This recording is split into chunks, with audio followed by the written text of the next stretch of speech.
Nos hemos demorado un poco, pero no hemos estado perdiendo el tiempo.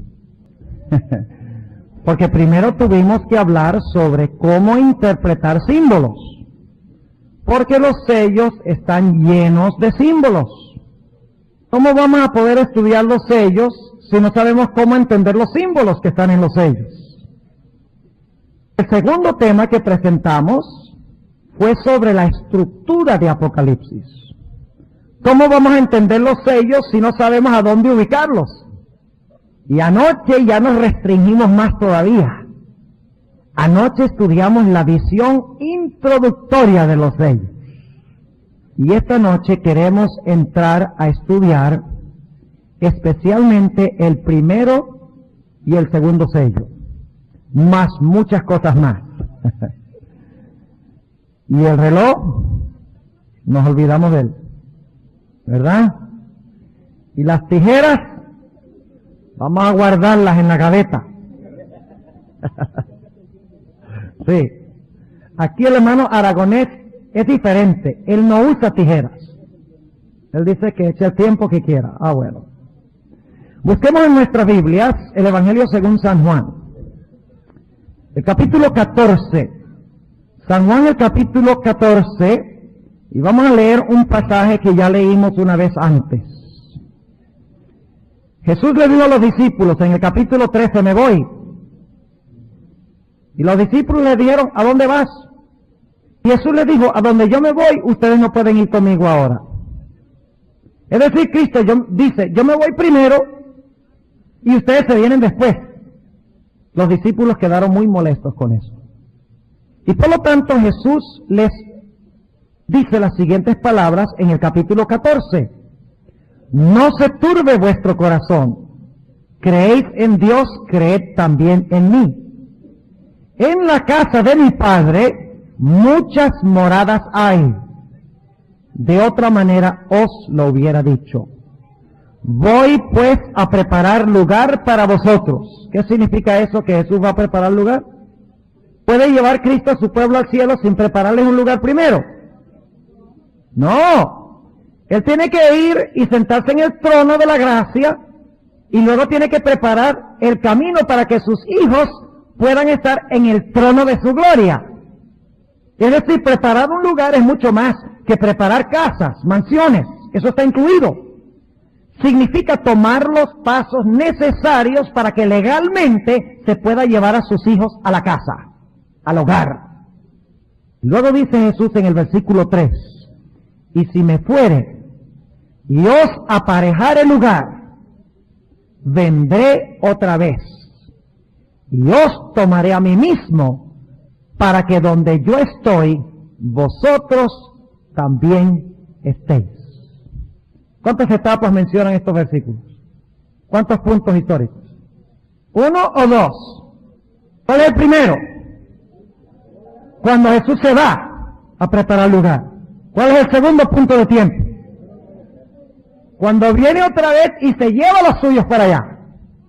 Ahora vamos a Apocalipsis 3. Y repasemos brevemente lo que estudiamos anoche. Apocalipsis 3.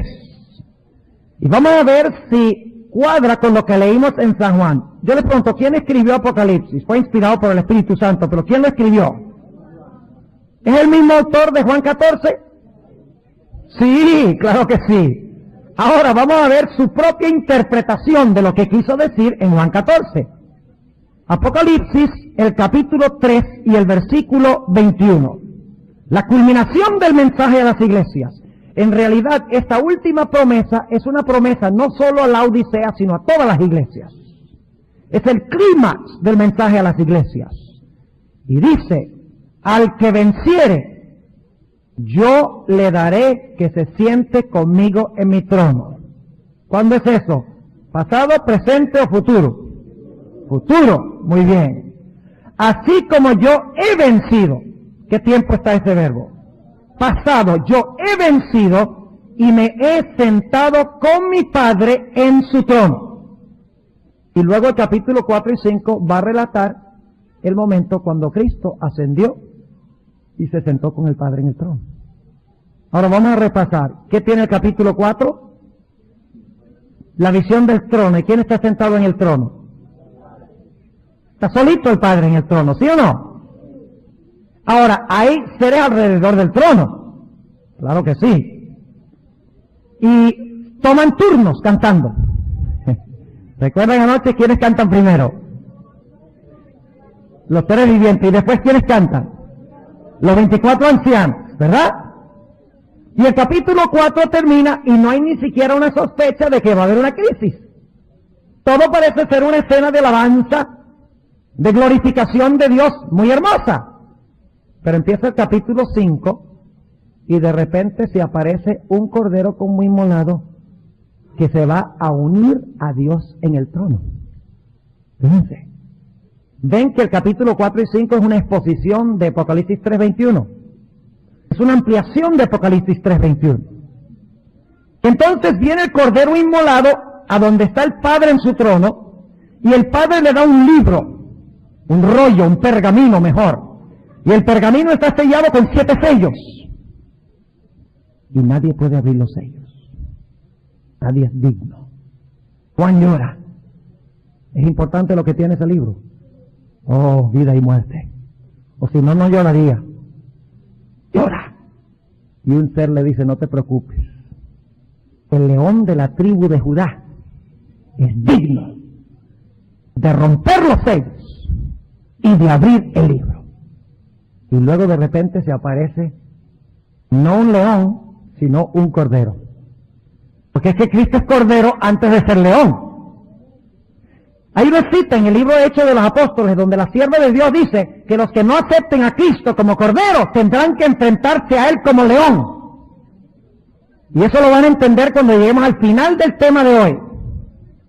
El que no acepte a Cristo como cordero tendrá que aceptarlo como león de la tribu de Judá, como rey. El que no lo acepte como Salvador tendrá que enfrentarse a Él como rey. Pero fíjense que cuando termina el capítulo 5 de Apocalipsis, los únicos que están en el trono es el Padre y ¿quién? Y su Hijo. ¿Cuál parte de la promesa falta por cumplirse? Sentarnos nosotros en el trono.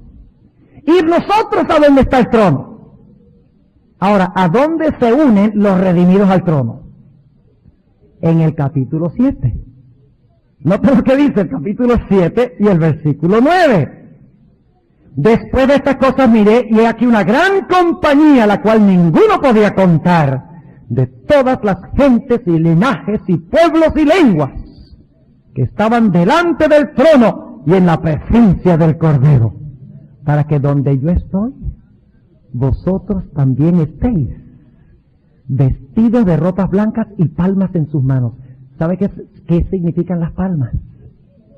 Victoria, sí, pero significan algo más. Si ustedes miran la referencia marginal, encontrarán una D. Y la D los manda Levítico 23:40. Y Levítico 23:40 habla de la fiesta de tabernáculos. La gran celebración final de victoria, cuando los hijos de Dios vayan al cielo. Ya la cosecha está hecha. Exactamente. Versículo 10. Y no vamos a ampliar más este punto, porque nos detenemos solo en la fiesta de tabernáculos. Ahora, un detallito nada más. Si esta es la fiesta de tabernáculos, ¿cuál era la fiesta que venía antes de la fiesta de los tabernáculos? El día de expiación. Entonces, el sellamiento que viene antes de esta escena fue el día de expiación. ¿Están entendiendo? El sellamiento de Apocalipsis 7 es la conclusión del día de expiación, para que los hijos de Dios luego puedan celebrar la fiesta de tabernáculos. Versículo 10. Y clamaban en alta voz diciendo, salvación a nuestro Dios que está sentado sobre el trono y al Cordero. Y todos los ángeles estaban alrededor del trono y de los ancianos y los 4 animales. ¿Saben ustedes que hay solo 3 lugares en el libro de Apocalipsis a donde se encuentra alabanza, los 4 seres vivientes, los 24 ancianos, el trono del Padre y el Cordero en el trono? Solo 3 lugares, 3 pasajes. Primer pasaje, Apocalipsis 4 y 5. El segundo pasaje, Apocalipsis 7, 9 al 17. Y el tercer pasaje que no estudiamos anoche, Apocalipsis 19, 1 al 10. Si ustedes quieren ampliar más lo que estudiamos anoche, tienen que estudiar Apocalipsis 19, 1 al 10, que está relatando lo mismo que Apocalipsis 7, 9 al 17. La misma escena.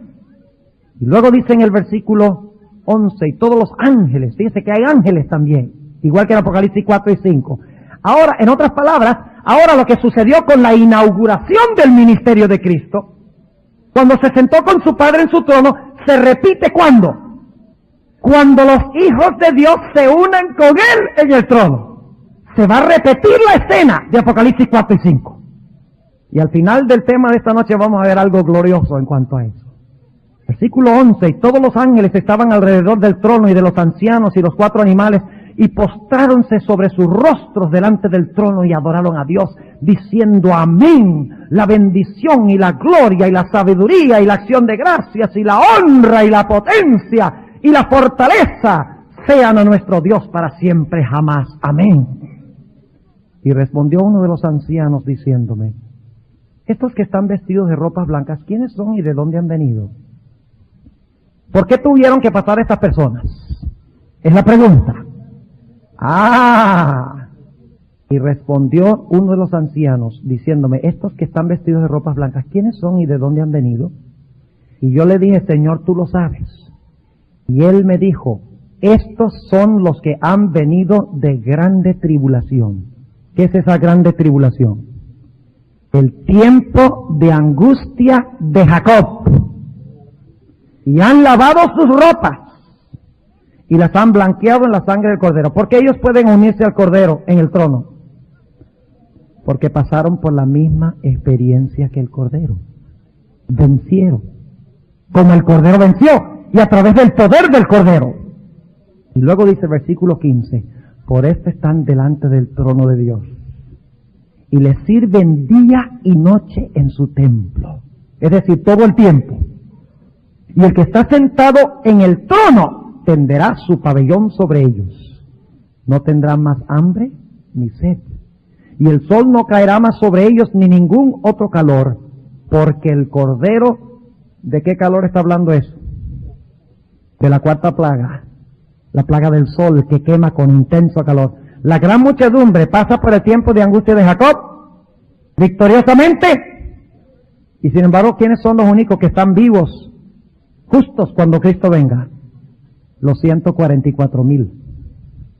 Está empezando a captar un punto interesante. Ok, pero vamos a dejar esto para otro día.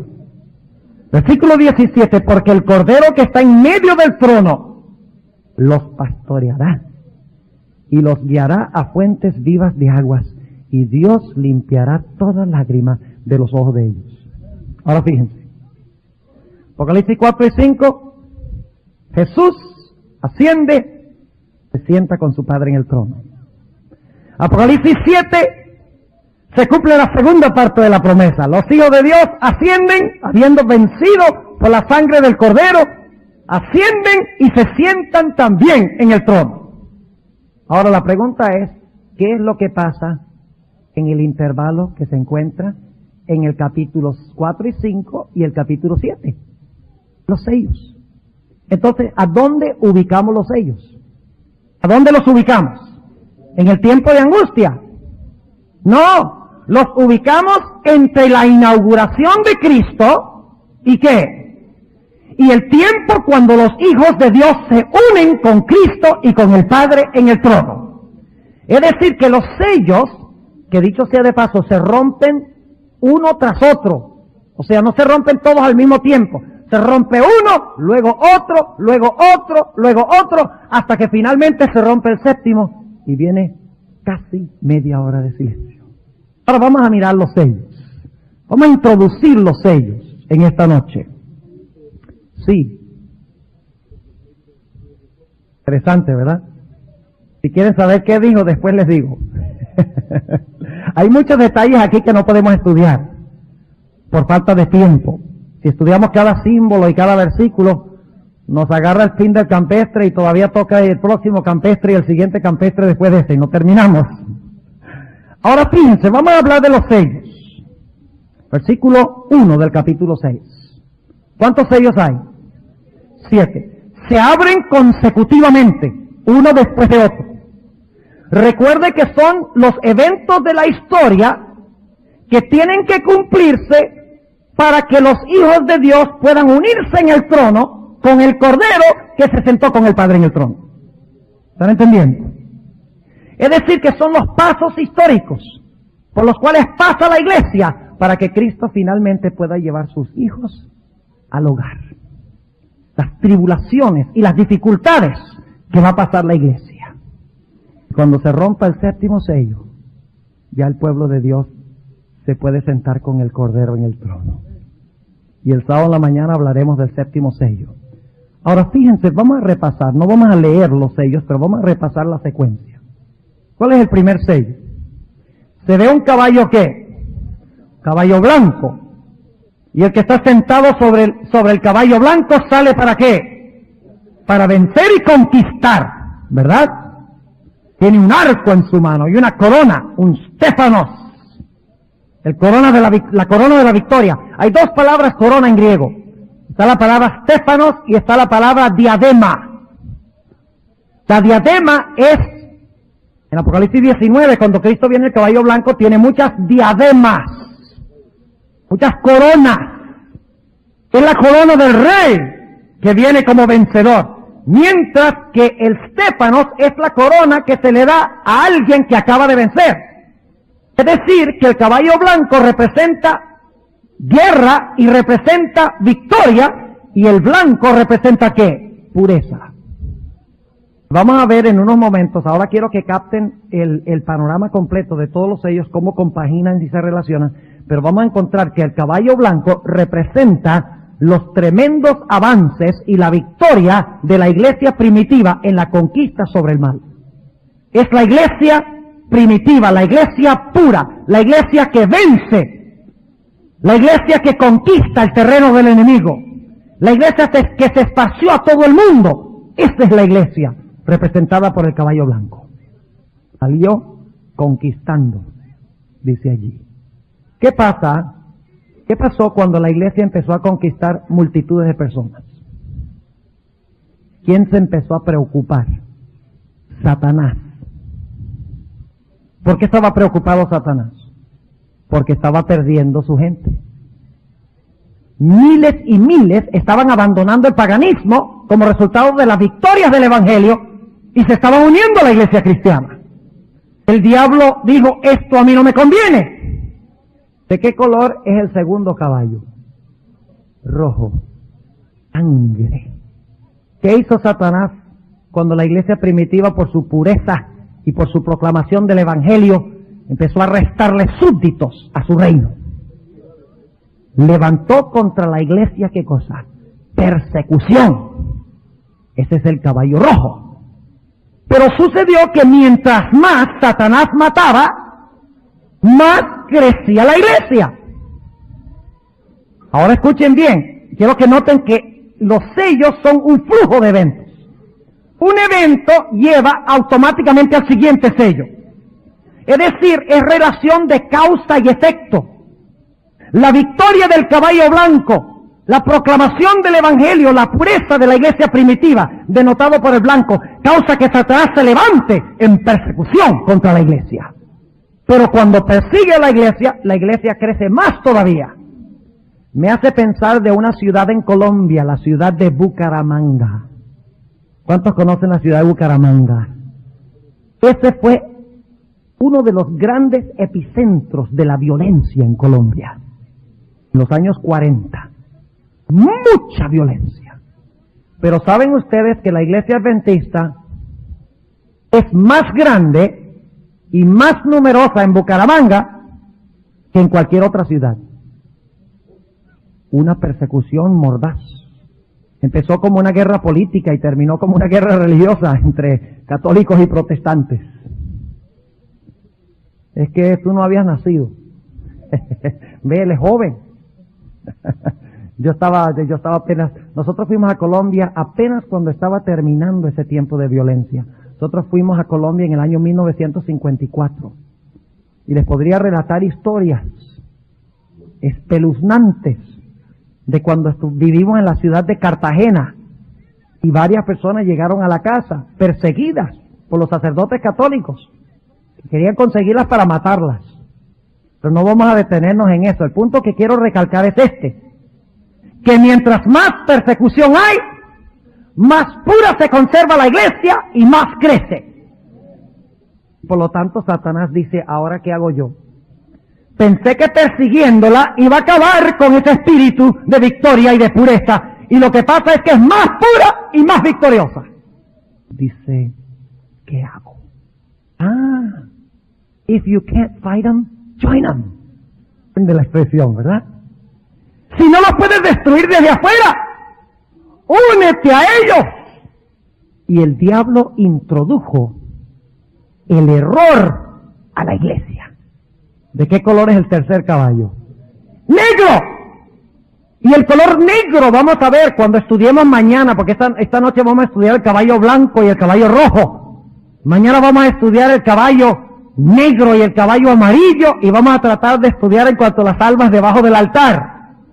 Pero vamos a encontrar que el color negro en la Biblia representa el error, la apostasía, la oscuridad, las tinieblas espirituales.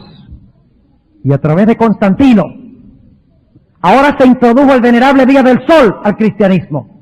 Se introdujeron la adoración a los santos, la inmortalidad del alma y tantas otras herejías que corrompieron al cristianismo desde adentro. Caballo negro. Y finalmente, como resultado de la oscuridad, viene el cuarto caballo. ¿Qué color es el cuarto caballo? Amarillo. Y se explica que es el caballo de la ¿qué? El caballo de la muerte. Porque donde no hay luz, hay muerte. ¿Sí o no? Las tinieblas llevan a muerte. Y eso representa la época de la supremacía papal, cuando la verdad de Dios se mantenía en tinieblas y la gente buscaba palabra de Dios y no la encontraba. Y no es coincidencia de que la iglesia de Tiatira, que es la cuarta iglesia, es paralela al cuarto caballo. Dice que Tiatira tenía en su medio esa mujer Jezabel. ¿Y quién vivió en los días de Jezabel? Elías. ¿Y qué pasó con el cielo en los días de Elías? No hubo lluvia y por lo tanto hubo ¿qué? Sequía. Y como resultado de la sequía hubo hambre. Pero en la Edad Media no es hambre literal, sino que es hambre espiritual. Un deseo de alimentarse ¿con qué? Con la palabra de Dios. Pero la Iglesia Católica alimentó a la gente con junk food. Ni eso. Con tradiciones humanas. Y por lo tanto el pueblo empezó a morir espiritualmente. ¿Y qué hizo la Iglesia Católica con los fieles hijos de Dios? Los mató. ¿Y qué es el quinto sello? Vamos a verlo. El clamor de los mártires. Si ustedes leen Daniel 7, encuentran que el cuerno pequeño mató a los santos y le fue bien. ¿Sí o no? Dice, y sucedióle prósperamente. Hablamos esta tarde de eso en la clase. ¿Le fue bien? Mató a la gente a través de la Inquisición. Mató de hambre espiritual a la gente, escondiendo la Biblia y dándole a la gente las tradiciones de los hombres.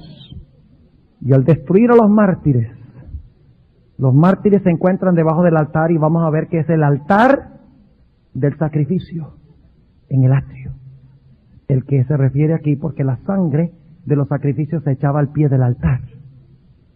Versículo 9, estos versículos. ¿Están captando el cuadro? ¿Sí? ¿Ven cómo uno lleva al otro?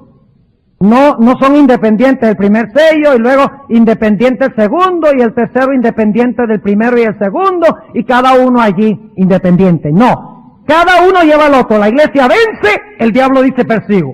Cuando persigue y no funciona, dice la infiltro. Y cuando la infiltra, como resultado la iglesia se corrompe y viene la muerte espiritual y se mata a los mártires. Y entonces los mártires le dicen al Señor, ¿hasta cuándo tú dejas que los buenos mueran y que los malos se salgan con la suya? Vamos a ver, versículo 9. Y cuando él abrió el quinto sello, vi debajo del altar las almas de los que habían sido muertos por la palabra de Dios y por el testimonio que ellos tenían. ¿Por qué fueron muertos? Porque ellos insistieron en tener ¿qué cosa? La palabra de Dios. ¿Desapareció la palabra de Dios durante este periodo?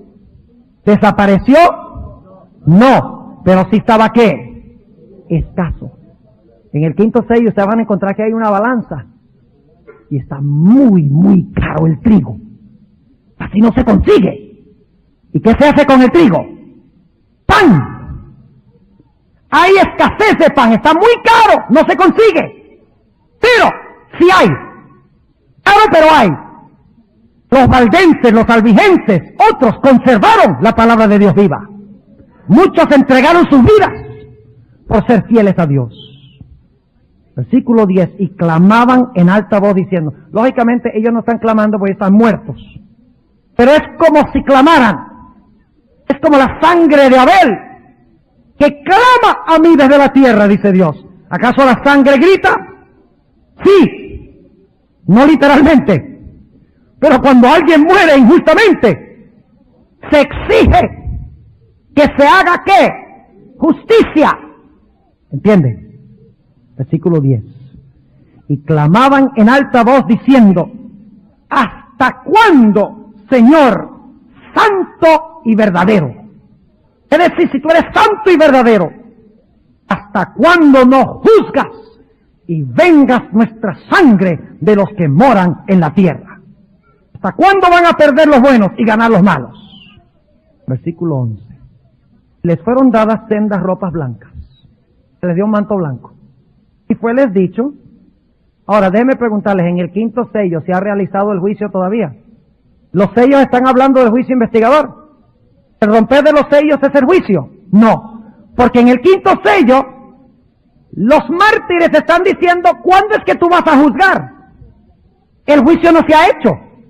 ¿Y qué les dijo Dios? Y fue les dicho que ¿qué? Tranquilos, no se desesperen, que yo estoy en el trono del universo. Y fue les dicho que reposasen todavía un poco de tiempo. Y ahora la última frase es muy importante. Hasta que se completaran sus consiervos y sus hermanos que también habían de ser muertos como ellos. ¿La persecución de la Edad Media es la última persecución? ¿Todos los mártires de la Edad Media fueron los últimos mártires? No, o habrá otro número de mártires que tendrá que completarse antes que Cristo venga. Habrá otro grupo. ¿Y cuándo vendrá ese grupo? En el futuro, en la gran tribulación. Lo leímos en el capítulo 7.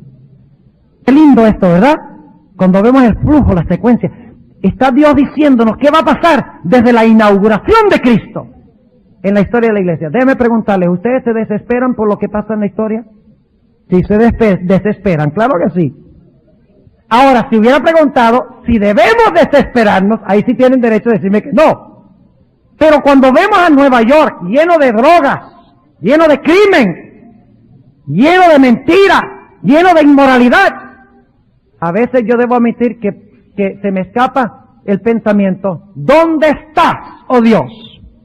Cuando muere un niño de 2 años de leucemia, cuando muere una mujer en la flor de la juventud, de cáncer y deja varios hijos, la tendencia es preguntar, Señor, ¿dónde estás tú? ¿Qué está pasando? ¿Has perdido el control? Pues yo le digo que me conforta los sellos, porque me muestra que todo esto ya Dios lo había dicho de antemano que iba a pasar. Y todo mártir murió vencedor. Porque se le dio una vestidura blanca, se le encomendó la justicia de Cristo, de lo cual habló el doctor Peverín esta mañana. Y se le dijo, descansa, tranquilo, reposa, que algún día vas a despertar. Pero primero, tiene que haber otros ¿qué? Otros mártires. Y esos son los que pasan por el tiempo de angustia previo, antes del cierre de la gracia. Y ya después del cierre de la gracia, no habrá mártires.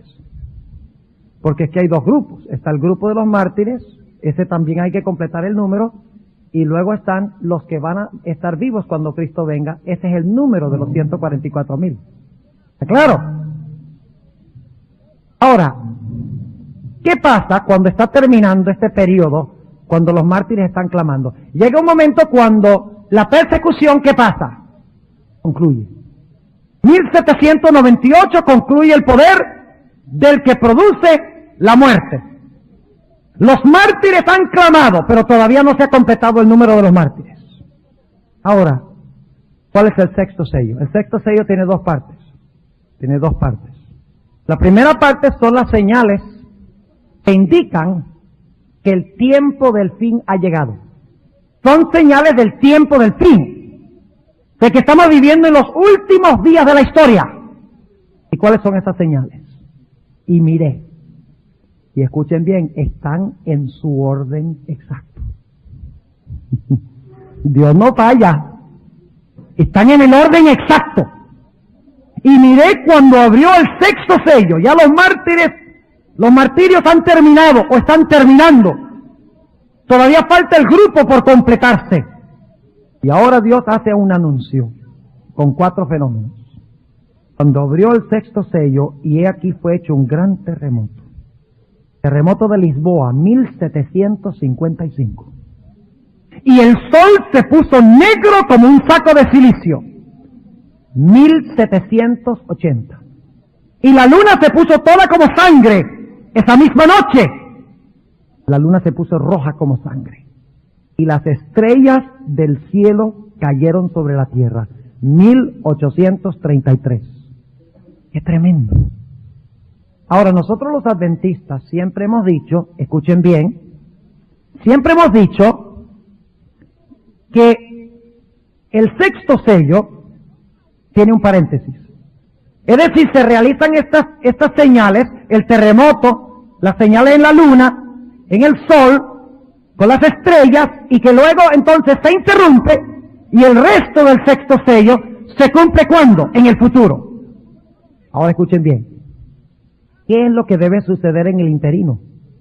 Entre el tiempo cuando dice aquí que las estrellas del cielo caen, y lo que dice el versículo 14, donde dice que el cielo se apartó como un libro que es envuelto, y las montes y las islas son movidas. ¿Qué pasa entre la última señal que encontramos en el versículo 13 y los eventos del versículo 14? La respuesta está en Apocalipsis 7, el sellamiento. Ahora ustedes dicen, ¿cómo sabemos esto? Vamos a anotar el versículo 14. Fíjense que ahora estamos dando un panorama completo de los sellos, porque es vital que ustedes vean el cuadro completo y luego entonces los vamos a desmenuzar y estudiar los símbolos. Pero primero el panorama grande, para saber dónde ubicarlos y cómo verlos en el flujo de la historia. Y dentro de un momento les voy a decir algo tremendo. Les voy a decir dónde conseguir el libro que les expone los sellos mejor que cualquier otro libro que jamás haya sido escrito en la historia. ¿Les gustaría a ustedes saber cuál es ese libro? A ver, ¿cuánto les gustaría saber cuál es ese libro? ¡Ah! Y lo tienen en la casa. Ah, bueno, esperen. Aguántense. Vamos paso a paso. Se van a morir de la curiosidad. En inglés decimos curiosity killed the cat. No, aguántense. Versículo 14. Y el cielo se apartó como un libro que es envuelto, y todo monte y las islas fueron movidas de sus lugares. Y los reyes de la tierra, y los príncipes, y los ricos, y los capitanes, y los fuertes, y todo siervo y todo libre se escondieron en las cuevas y entre las peñas de los montes. Y decían a los montes y a las peñas, caed sobre nosotros y escondednos de la cara de aquel que está sentado sobre el trono y de la ira del Cordero. ¿Qué evento están describiendo estos versículos? No hay duda de que es la segunda venida de Jesús en poder y gloria. Pero tiene que pasar algo antes de que venga Cristo. Entre cuando se realizaron las señales en los cielos y cuando finalmente la gente se esconda en las cuevas y rueguen que las rocas caigan sobre ellos. Hay algo que tiene que pasar antes, en ese interino. Sí, ahora escuchen con qué termina el capítulo 6. Porque el gran día de su ira es venido, ¿y quién podrá estar firme? Cuando Cristo regrese, ¿quién podrá estar firme? Solo los que han sido, ¿qué? Sellados. Y el sellamiento es el juicio investigador. Ahora fíjense bien. ¿Cuándo es la última señal del capítulo 6? El capítulo 6 y el versículo 13. ¿Cuál es la última señal? ¿Qué fecha es eso? 1833. La pregunta es, ¿qué evento describe el versículo 14 en adelante? la segunda venida, donde entonces encontraríamos el sellamiento. Después de 1833 y antes de la segunda venida de Jesús. El juicio investigador es una doctrina bíblica. Y aquí está. ¿Cuántos entienden lo que estamos diciendo? Qué lindo el mensaje adventista, ¿verdad? Todo compagina y cuadra perfecto. Ahora, ¿qué va a pasar antes de que Cristo venga? El sellamiento. Esto vamos a hablar Dios mediante el viernes en la noche. Del sellamiento. Y después del sellamiento, ¿dónde van a ir los hijos de Dios? Ahí es que finalmente, ¿qué? Cristo viene y lleva a sus hijos ¿a dónde? Para estar en el trono, a donde Cristo fue a estar con su Padre en el trono. Y cuando Cristo venga, el cielo quedará en silencio. Séptimo sello. ¿Cuánto tiempo? Casi media hora. No digan media hora. Casi media hora. Media hora profética son 7 días y medio. Pero como no dice media hora, sino casi media hora, lo interpretamos como ¿cuánto tiempo? 7 días. ¿Recuerdan ustedes cuando Elías vio esa nube como del tamaño de la mano de un hombre? ¿Cuántas veces le mandó Dios a mirar? 7. 7 días en los días de Noé, ¿verdad? Y la hermana White dice que la segunda venida, ella nunca dice que toma 7 días, pero sí dice que la segunda venida toma varios días. Les voy a leer esa cita. Varios días. Pero me estoy adelantando, no les puedo decir más. ¿Ahora entienden el desarrollo de los sellos, el flujo de los sellos? ¿Les es claro? Ahora ustedes quieren saber dónde se encuentra la explicación mejor de los sellos, de todos los libros. En realidad son 3 libros. El deseado de todas las gentes, el último capítulo, Hechos de los Apóstoles y el conflicto de los siglos. Dice, pero pastor, eso es tan sencillo. Nosotros pensábamos que tenía algo espectacular que decirnos, pero ahora se lo quiero ejemplificar. Anoche leímos, ustedes ahora van a estudiar los sellos en estos libros por ustedes mismos. Y van a ver dónde compagina todo, porque yo no lo puedo hacer aquí. No podemos leer el último capítulo del deseado, todo el libro Hechos de los Apóstoles y el conflicto de los siglos, aquí en la serie. Pero ya ustedes saben dónde buscar. Y les voy a ejemplificar lo que estoy diciendo, para que se den cuenta que no estoy especulando. Y para que se den cuenta que la hermana White tenía más que sabiduría humana. ¿Se han dado cuenta durante las presentaciones de eso? ¿Cómo supo ella estas cosas? ¿Adivinó? Nada de eso. Oh, la hermana White, si no fue inspirada, bueno, no hay nadie inspirado en el mundo entonces. Ahora fíjense cómo la hermana White organiza el deseado, Hechos de los Apóstoles y el conflicto de los siglos. Fíjense, les voy a relatar.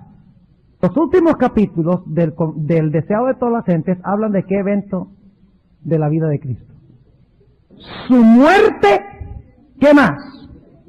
Su resurrección, ¿qué más? Su ascensión, ¿y qué más? Su entronamiento con su Padre. Lo leímos anoche. ¿Correcto?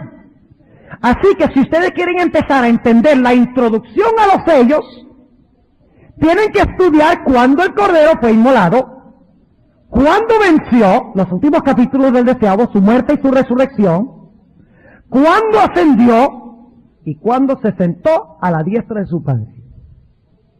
Y fíjense que esa es la obra del atrio. Murió y resucitó en el atrio. Ascendió al lugar santo. Ahora fíjense. Después que Cristo ascendió, que es la última sección del deseado de todas las gentes, ¿qué relata Hechos de los Apóstoles? El libro Hechos de los Apóstoles. Bueno, el Pentecostés es la inauguración de Cristo. Tenemos que conectar el capítulo 1 de Hechos de los Apóstoles también con la visión introductoria de Apocalipsis 4 y 5. Pero después del día de Pentecostés, ¿qué relata el libro Hechos de los Apóstoles? Las grandes conquistas ¿de qué? De la iglesia apostólica. Las victorias de la iglesia apostólica, ¿sí o no? ¿Y cuál es el primer caballo? El caballo blanco. Ustedes dicen, pastor, esa es coincidencia. ¿Ah? Ahora veamos cómo comienza el conflicto de los siglos. ¿Cuál es el segundo caballo? Capítulo 2 del conflicto de los siglos. La fe de los mártires. Interesante, ¿verdad? La fe de los mártires. ¿Cuál es el tercer caballo? Siguiente capítulo, una era de tinieblas espirituales. ¿Cómo les parece? ¿Coincidencia? No, señor. Y luego, ¿qué relata la hermana White? El resto del libro, hasta allá hacia el final, relata el tiempo de la supremacía papal. Cuando prohibieron la Biblia, persiguieron, pisotearon, escondieron la iglesia papal. Y no es coincidencia de que la hermana White, en el capítulo que dice una era de tinieblas espirituales, dice la conversión nominal de Constantino a principios del siglo IV causó gran regocijo. El mundo disfrazado con capa de rectitud se introdujo en la iglesia. La oscuridad, caballo negro. Y después viene el caballo amarillo, la persecución. Y los mártires clamando y dicen, usted puede leerlo, es demasiado grande. Son como 400 páginas de material sobre la supremacía papal. Y sobre cómo mataba a los siervos de Dios. Los destruía injustamente. Y la gente se preguntaba, bueno, ¿y cuándo se va a hacer justicia aquí? Y luego entonces viene más adelante en el libro las señales en los cielos y en la tierra. En la página 349. ¿Están viendo lo que estamos diciendo? Entonces, ¿usted quiere entender los sellos? ¿A dónde van a ir? Van al libro, al conflicto de los siglos. ¿Sí? ¿Quieren saber qué pasó en Apocalipsis 4 y 5? ¿A dónde van? Antes de eso, al deseado de toda la gente. Y el primer capítulo, primeros dos capítulos de Hechos de los Apóstoles, que habla de lo mismo, la entronización de Cristo en el día del Pentecostés.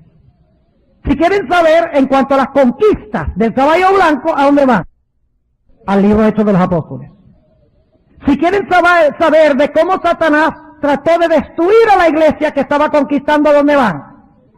Al capítulo que se titula La fe de los mártires. Si quieren saber en cuanto a las tinieblas y la oscuridad que entró a la iglesia, ¿a dónde van? Al capítulo que se titula Una era de tinieblas espirituales. Y si quieren saber de cuando los hijos de Dios morían inmolados por el sistema papal y morían de hambre porque se prohibía la Biblia, ¿a dónde van? Al conflicto de los siglos. Y si quieren saber de las señales, el terremoto y todo eso, la página 349. Estas señales se dieron antes de principios del siglo XIX.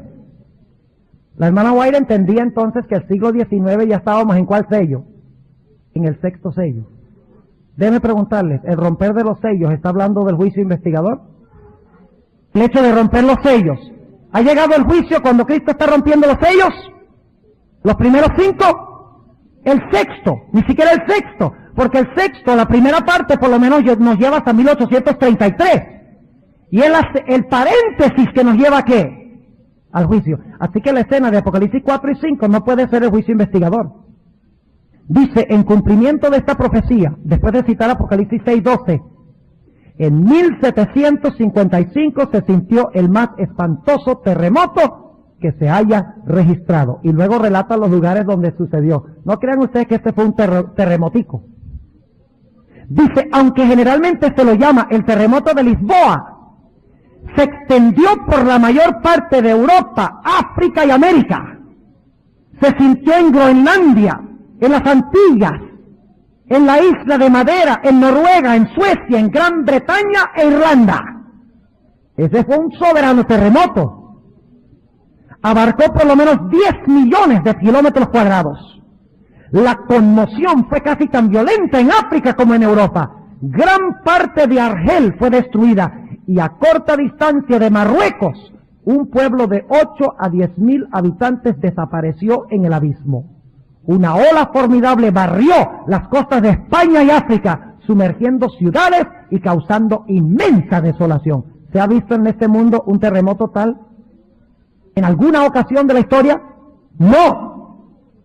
Fue en España y Portugal donde la sacudida alcanzó su mayor violencia. Se dice que en Cádiz la oleada llegó ¿a cuánto? A 60 pies de altura. Yo mido 6 pies. Así que multiplíqueme a mí por 10. Y así era la ola. Más alto que este edificio. Las olas. Y luego procede ella a hablar del día oscuro y del sol tornado en sangre en 1780, en la página 351, y luego procede a hablar de la caída de las estrellas en la página 353. Y luego, ¿saben qué habla en el conflicto de los siglos? Habla del templo de Dios en el cielo y del juicio investigador. Vaya interesante. ¿Cuál es el paréntesis después de las señales? El juicio investigador. Y ella lo comenta. Yo no creo que la hermana White en realidad sabía toda la secuencia que nosotros estamos relatando esta noche. Yo creo que ella misma no lo sabía. Pero ahí está. Ahora, ¿qué relata el final del conflicto de los siglos? Ahora estamos en el juicio. Déjenme preguntarles, la última parte del conflicto de los siglos, en medio del juicio investigador, se habla de una gran persecución final. ¿Sí o no? ¿Qué sucedió en el quinto sello? ¿Qué se dijo? ¿Todavía faltan qué? Todavía falta completarse el grupo de mártires. Y si ustedes leen el conflicto de los siglos, después de que se dan los capítulos sobre América, tierra de libertad, donde se proclama el juicio, la venida del juicio por los mileritas, y donde se habla del templo de Dios y el juicio investigador, etcétera, y la proclamación del mensaje del primer ángel, y segundo y el tercer ángel, ustedes encontrarán que luego la sierva de Dios habla de la resurrección del papado y la gran persecución final contra el pueblo de Dios. Ahí está la segunda parte del quinto sello. Y luego la hermana White relata la segunda venida de Jesús, el resto de la segunda venida, y cita los versículos, la última parte del sexto sello, sí, que es la segunda venida de Cristo, después del juicio. Ahora, ¿dónde esperaríamos encontrar la media hora de silencio? En la venida de Cristo. Y lo voy a leer el sábado, en la mañana, en su secuencia exacta. Les estoy nada más lanzando la idea, para que ustedes ahora lean el conflicto de los siglos con otros ojos. Y no es coincidencia, les voy a lanzar otra idea. No es coincidencia de que el conflicto de los siglos comienza con la destrucción de Jerusalén, que según yo he estudiado es la primera trompeta, pero ya ese es tema para otra ocasión. Así que si queremos entender las trompetas, hay que empezar donde empieza el conflicto de los siglos también, y leer el resto del conflicto, buscando el significado de las trompetas. Ahí está. Les lanzo el desafío, para que el próximo año ustedes den la serie aquí. ¿Y ustedes creen que no lo pueden hacer? Claro, ¿quién no puede hacerlo? Los pastores no tienen sabiduría sobrenatural. Yo tengo el mismo conflicto de los siglos que ustedes. Tal vez el suyo no tiene tanta cinta pegante como el mío, pero ojalá lo tuviera. Tengo que conseguirme otro, porque es que lo tengo tan marcado que me da lástima conseguirme otro. ¿Usted encuaderna? Bueno, ahora, entonces, ¿cuál es el mejor comentario sobre los sellos? El conflicto de los siglos. Es el mejor comentario sobre los sellos. ¿Y qué más? Hechos de los Apóstoles. ¿Y qué más? La última sección del conflicto el deseo de toda la gente. ¿Cuántos van a empezar a investigar esto desde esta perspectiva? Interesante. Ahora, vamos a hablar un momento. Yo empecé tarde. Ya dije que guardara las tijeras. Ok. Fíjense que hemos visto en el espíritu de profecía, en el deseado y en Hechos de los Apóstoles y en el conflicto de los siglos, el desarrollo de los sellos. Hasta la media hora de silencio, casi media hora de silencio, del cual hablaremos el sábado. Pero la pregunta es, ¿a dónde se abre el libro? ¿A dónde se abre el pergamino? ¿Dónde esperarían encontrar ustedes que se abre el pergamino? No puede ser en 1844 porque la casi media hora de silencio es en la segunda venida. Y ese es el séptimo sello. Y el libro no se puede abrir al menos que se rompan todos los sellos, incluyendo el séptimo. Dice la hermana, después del milenio. ¿Cómo termina el conflicto de los siglos? A ver, termina con una escena que sucede después del milenio, cuando se va a abrir el libro y nuevamente se va a repetir, escuchen bien, la visión inaugural de Apocalipsis 4 y 5 se va a repetir de nuevo, porque es el momento en que los hijos de Dios finalmente se sentarán en el trono de la gloria de Jesús, después del milenio. Nuevamente se verá el Cordero inmolado, nuevamente se cantarán los himnos, se abrirá el libro y se cantará el gran himno final de Apocalipsis 5:13. Usted dice, pastor, pruébelo. Vamos a anotarlo. Fíjense. El libro Conflicto de los Siglos. Página 729. Escuchen esto. Qué percepción profunda tenía Elena White. Porque el séptimo sello nada más rompe el sello. ¿Sí o no? El silencio. Cristo viene a buscar a sus hijos, a llevárselos al cielo. Pero todavía falta ¿qué? Abrir el libro. ¿Recuerdan ustedes anoche hablamos sobre lo que tenía el libro? ¿Qué tenía el libro? Toda la historia de la raza humana, las leyes, los estatutos, la historia de naciones, la historia de individuos, es el registro de toda la historia de la raza humana. Ahora escuchen esto. Página, y es largo el pasaje, pero permítanme leerlo, porque quiero que vean algo tremendo.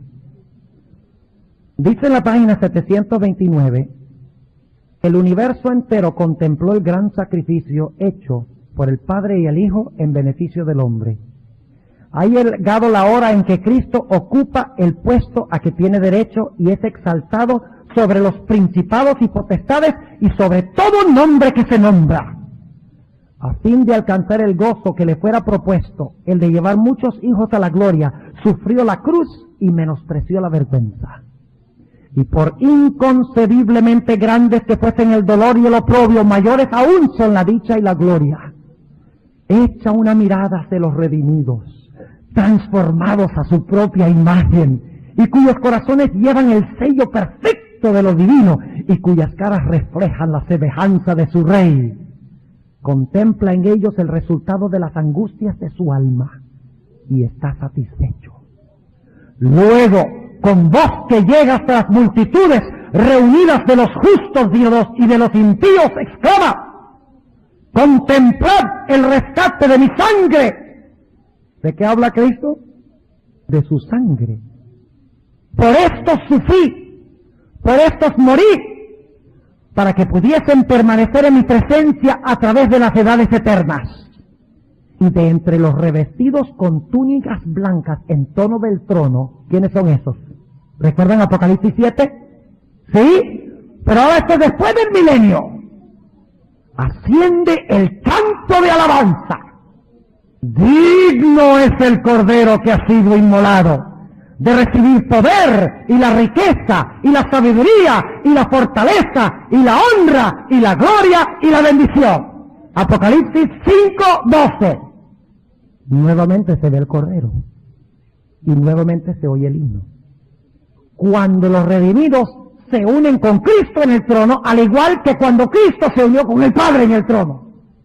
Sigue diciendo, a pesar de que Satanás, y esas palabras de Apocalipsis 5:12, lo canta, aparentemente, lo canta también Satanás. Porque dice ella, a pesar de que Satanás se ha visto obligado a reconocer la justicia de Dios y a inclinarse ante la supremacía de Cristo, su carácter sigue siendo el mismo. El espíritu de rebelión, cual poderoso torrente, vuelve a estallar. Lleno de frenesí, determina no ceder en el gran conflicto. Ha llegado la hora de intentar un último y desesperado esfuerzo contra el Rey del Cielo. Se lanza en medio de sus súbditos y trata de inspirarlos con su propio furor y de moverlos a dar inmediata batalla. Pero entre todos los innumerables millones a quienes indujo engañosamente a la rebelión, no hay ahora ninguno que reconozca su supremacía. Su poder ha concluido. ¿Por qué concluyó el poder de Satanás? Hay que volver un poquito antes en la historia del conflicto de los siglos. Leí primero el himno que se canta cuando Cristo es coronado y sus hijos se unen con él, y ahora dice que Satanás no tiene ningún poder. ¿Cómo lo perdió? ¿Dónde lo perdió? Bueno, vamos a leerlo en el conflicto de los siglos.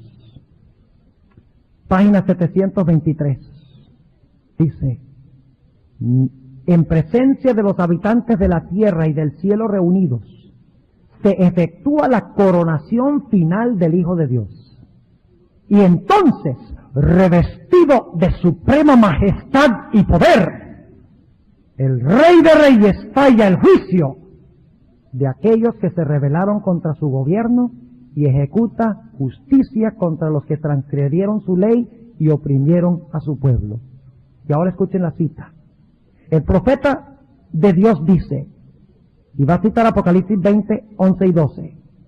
Vi un gran trono blanco, y al que estaba sentado sobre él, de cuya presencia huyó la tierra y el cielo, y no fue hallado lugar para ellos.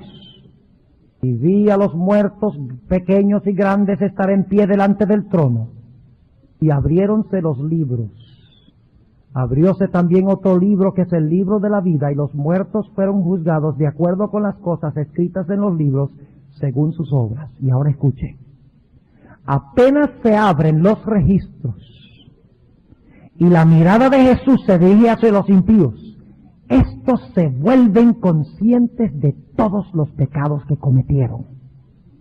Reconocen exactamente el lugar donde sus pies se apartaron del sendero de la pureza y de la santidad. Y cuán lejos el orgullo y la rebelión los han llevado en el camino de la transgresión de la ley de Dios. Y ahora que se ve, no solamente se abre el libro para que ellos vean el registro de sus obras. ¿Qué es lo que tenía el libro? El destino de la humanidad, toda la historia de la humanidad. Ahora fíjense lo que dice aquí. ¿Qué más ven? No solamente estaba el libro, sino estaba el cordero como ¿qué? Como inmolado. Escuchen bien. Por encima del trono se destaca la cruz. Y como en vista panorámica. Esta vista panorámica es el libro que se abre. Como en vista panorámica aparecen las escenas de la tentación, la caída de Adán y las fases sucesivas del gran plan de redención. Eso fue lo que leímos anoche, que está en el libro. El humilde nacimiento del Salvador, su juventud pasada en la sencillez y en la obediencia, su bautismo en el Jordán, el ayuno y la tentación en el desierto, su ministerio público que reveló a los hombres las bendiciones más preciosas del cielo, los días repletos de obras de amor y misericordia, y las noches pasadas en oración y vigilia en la soledad de los montes, las conspiraciones. Ahora fíjense, no solamente lo bueno de Jesús, sino que este libro tiene las conspiraciones de la envidia, del odio y de la malicia con que se recompensaron sus beneficios. ¿Recuerdan la otra cita que leí, donde habla de la decisión que hicieron los líderes judíos?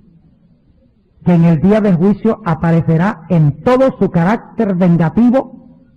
Esta decisión que ellos tomaron, aquí está.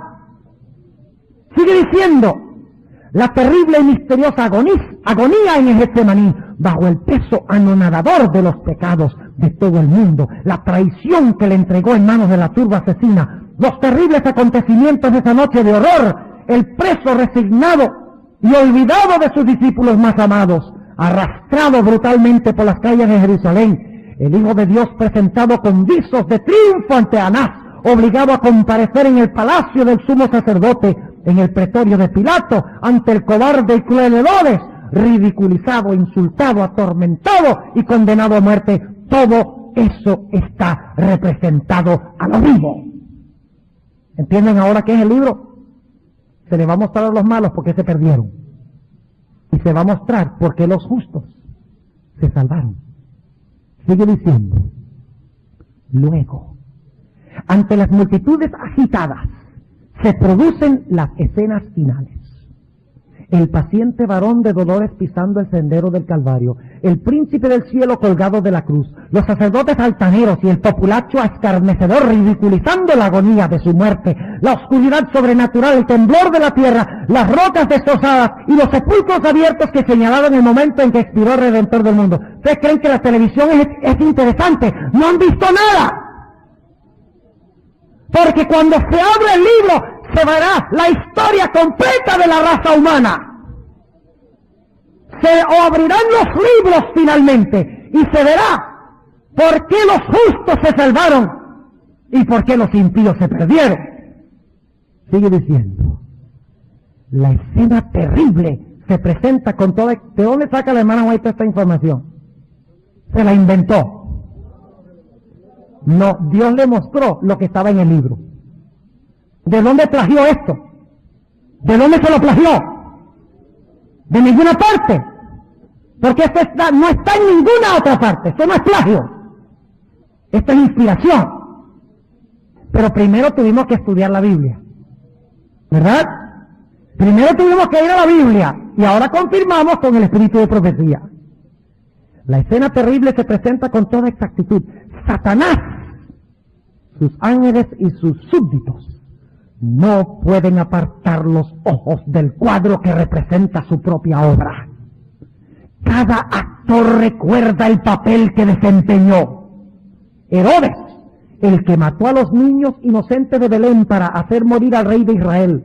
La innoble Herodías, sobre cuya conciencia pesa la sangre de Juan el Bautista. El débil Pilato, esclavo de las circunstancias, los soldados escarnecedores, los sacerdotes y gobernantes, y la muchedumbre enloquecida que gritaba, recaiga su sangre sobre nosotros y sobre nuestros hijos. Todos contemplan la enormidad de su culpa. En vano procuran esconderse ante la divina majestad de su presencia, que sobrepuja el resplandor del sol, mientras que los redimidos echan sus coronas a los pies del Salvador, exclamando, Él murió por mí. Entre la multitud de los rescatados están los apóstoles de Cristo. Fíjense, ¿qué es el panorama que está viendo? Todo el plan de salvación. Este es el libro de Apocalipsis 5. Entre la multitud de los rescatados están los apóstoles de Cristo. El heroico Pablo, el ardiente Pedro, el amado y amoroso Juan, y sus hermanos de corazón leal, y con ellos la inmensa hueste de los mártires. Mientras que fuera de los muros, con todo lo que es vil y abominable, se encuentran aquellos que los persiguieron y encarcelaron y mataron. Allí está Nerón, monstruo de crueldad y de vicios.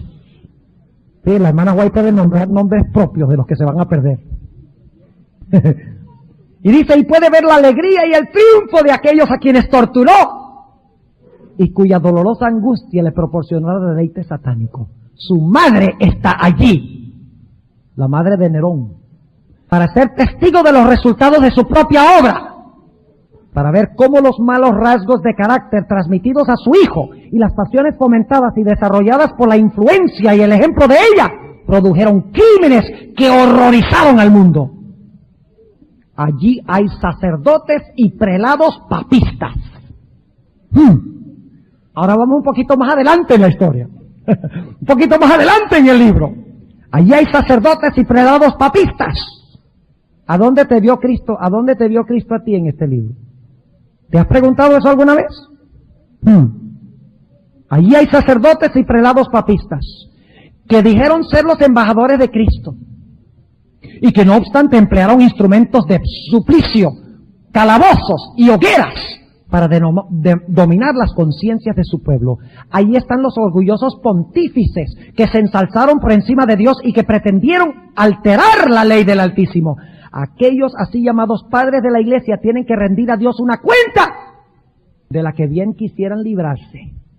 Demasiado tarde ven que el Omnipotente es celoso de su ley y que no tendrá por inocente al culpable de violarla. Comprenden entonces que Cristo identifica sus intereses con los de su pueblo perseguido y sienten la fuerza de sus propias palabras. En cuanto lo hicisteis a uno de estos mis hermanos pequeños, a mí lo hicisteis. Y ahora escuchen esto. Todos los impíos del mundo están de pie ante el tribunal de Dios, acusados de alta traición contra el gobierno de Dios. Alta traición no es cualquier cosa. No hay quien sostenga ni defienda la causa de ellos. No tienen disculpa. Y se pronuncia contra ellos la sentencia de muerte eterna. Es entonces evidente para todos que el salario del pecado no es la noble independencia y la vida eterna, sino la esclavitud, la ruina y la muerte. Los impíos ven lo que perdieron con su vida de rebeldía. Despreciaron. ¿Cuándo se dan cuenta los impíos de todas estas cosas? Después del milenio. ¿Qué es lo que hace que retiren su alianza a Satanás? El abrir del libro. Ahora ven por qué el libro es tan importante. Sin abrir el libro no se puede resolver la gran controversia entre el bien y el mal. Tremendo. No se puede vindicar el carácter de Dios si no se abre el libro. Dice, los impíos ven lo que perdieron con su vida de rebeldía. Despreciaron el maravilloso don de la eterna gloria cuando les fue ofrecido, pero cuán deseable no les parece ahora. Todo eso, exclama el alma perdida, yo habría podido poseerlo, pero preferí rechazarlo. Oh, sorprendente infatuación. He cambiado la paz, la dicha y el honor por la miseria, la infamia y la desesperación. Todos ven que su exclusión del cielo es justa. Por sus vidas declararon, no queremos que este Jesús reine sobre nosotros. Ahora es que se encuentran a Jesús, no como cordero, sino como ¿qué? Como león, como fuera de sí. Los impíos han contemplado la coronación del Hijo de Dios. Ven en las manos de él las tablas de la ley divina. Oh, si los pastores protestantes y los sacerdotes católicos supieran que tienen que enfrentarse algún día a esa ley. Nosotros tenemos que decírselo. Ven en las manos de las tablas de la ley divina los estatutos que ellos despreciaron y transgredieron. Son testigos de la explosión de admiración, arrobamiento y adoración de los redimidos. Y cuando las ondas de melodía inundan a las multitudes fuera de la ciudad, todos exclaman a una voz. Fíjense lo que van a exclamar los impíos. Grandes y maravillosas son tus obras, oh Señor Dios Todopoderoso. Justos y verdaderos son tus caminos, oh Rey de los siglos. Y cayendo prosternados, adoran al príncipe de la vida. Los impíos ¿están convencidos ahora que Dios actuó bien? ¿Que Dios fue justo y misericordioso? ¿Están convencidos? ¿Ahora se puede terminar la gran controversia? ¿Se puede terminar mientras los impíos no sepan ni estén convencidos? ¡No! Y ahora escuchen esto. Yo sé que el tiempo se fue, pero tengo que terminar. Satanás parece paralizado al contemplar la gloria y majestad de Cristo. ¿Se va a repetir la escena de Apocalipsis 4 y 5? ¿Sí o no? Sí, lo que sucedió al comienzo, cuando estaba a punto de ser abierto el libro, se va a cantar de nuevo cuando los hijos de Dios se unan con Cristo en el trono. La misma escena, porque se va a ver el Cordero y se va a abrir el libro. Satanás parece paralizado al contemplar la gloria y la majestad de Cristo. El que en otro tiempo fuera uno de los querubines cubridores recuerda de dónde cayó. Él, que fuera serafín resplandeciente, hijo de la aurora, cuán cambiado se ve y cuán degradado. Está excluido para siempre del consejo en que antes se le honraba. Ve ahora a otro que junto al Padre vela su gloria. Ha visto la corona colocada sobre la cabeza de Cristo por un ángel de elevada estatura y majestuoso continente, y sabe que la posición exaltada que ocupa este ángel podría haber sido suya. Y luego concluimos con esto. Esto se encuentra en la página 700, a ver si lo encontramos aquí. Estoy buscando a donde cita Apocalipsis el capítulo 5 y el versículo 13. A ver si lo consigo, no lo escribí. Ok, aquí está. Esto ya es después que los impíos han sido consumidos, destruidos. Página 737. 26 y 37, pero vamos a leer nada más el 737. Fíjense. ¿Recuerdan Apocalipsis 5:13, el último himno? ¿Quiénes son los que cantan el último himno? Toda la creación. seres vivientes, ángeles, 24 ancianos, redimidos, seres de otros mundos.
La creación.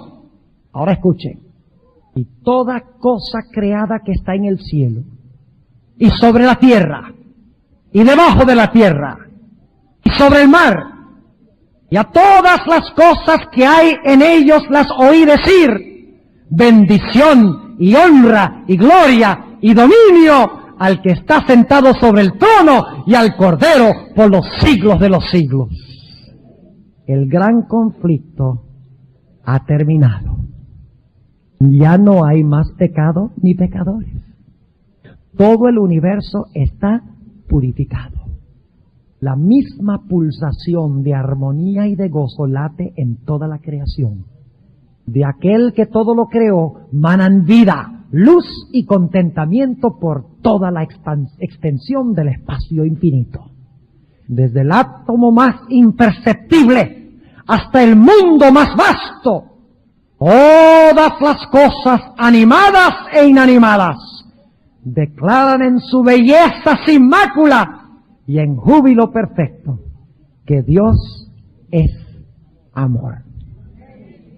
¿Cómo les parece los sellos? ¿Son importantes? ¿Ah? ¿Ustedes quieren estar ahí dentro de la ciudad? No alcanzamos a hablar del primero y el segundo sello. Ya mañana hacemos eso, hablamos de los primeros 4. Pero ya ustedes saben cómo estudiarlos. ¿Sí o no? Ya saben dónde ubicarlos.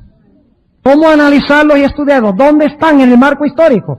Ahora nosotros vamos a interpretar algunos simbolitos como para ayudarles un poquito. Y entonces ustedes siguen estudiando y completan el cuadro.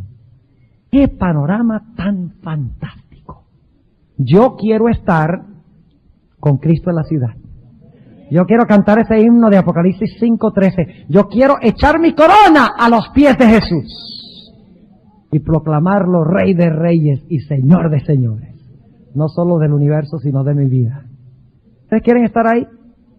¿Quieren ir a contarle a la gente de estas cosas?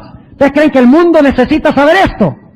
¡Claro que sí! Contémosle que hay buenas nuevas, que el pecado terminará y que Dios ha prometido que los que venzan por medio de la sangre de Cristo se sentarán eternamente con Cristo en su trono. Oremos y luego vamos a tomar un par de preguntas. Padre Celestial, te damos gracias porque tú nos has mostrado esta noche el panorama, la estructura de los sellos. Hemos visto ahora qué significan. Hemos visto que son los pasos que tú tomas en la historia de tu iglesia, en el plan de salvación, para finalmente resolver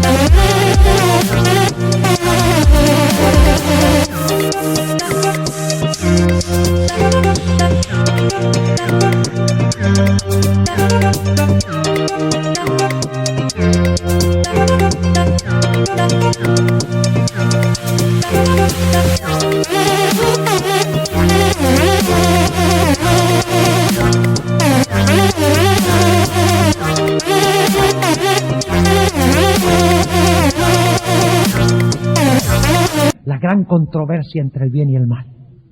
Anhelamos ese día, Señor, cuando terminará todo este mundo de sufrimiento, clamor y dolor, y podamos habitar contigo por la eternidad.